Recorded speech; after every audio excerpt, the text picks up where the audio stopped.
Jopiny manoyore ik mar min seneta ma Kisumu Oganda owuok tung mosuo kod jaod bura mabondo Gideon Ochanda mane siro weche mag solo osuru ma pachoka. E twak mare seche mane omiye thuolo mar loso e liendno, Ochanda notielo ni jopiny nyaka kony sirkal kokalo kuom choko osuru eka giyud dongruoge ma gidwaro kowuok kuom sirkal. Ochuno jaod bura no mondo ng'ad twak mare gi e kore kaluwore koda koko mane jopiny gone kariembe mondo owe weche mag siro weche goeko mabende siro pek mabende turo Jo-Kenya.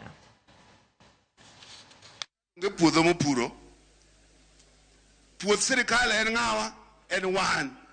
So wan ema nyaka koro kendo wanwang' kaka sirikal biro chopo dwache mar services.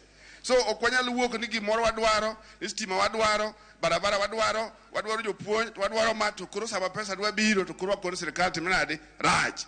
Noyud pesa kune mobiro timogo gigi. So this is the most important thing that makwan jo thurwa wahoremos.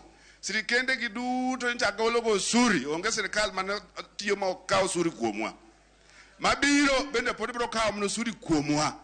Ka ok wachulo osuru ok nigi ti. Emomiyo kama wantiere ka sani, wach manwa wacho mae to wawache kony to kiny to kendo wawacho no, mano pretense. Mano wawuondore. Omiyo anadhi mbele ka konu ya.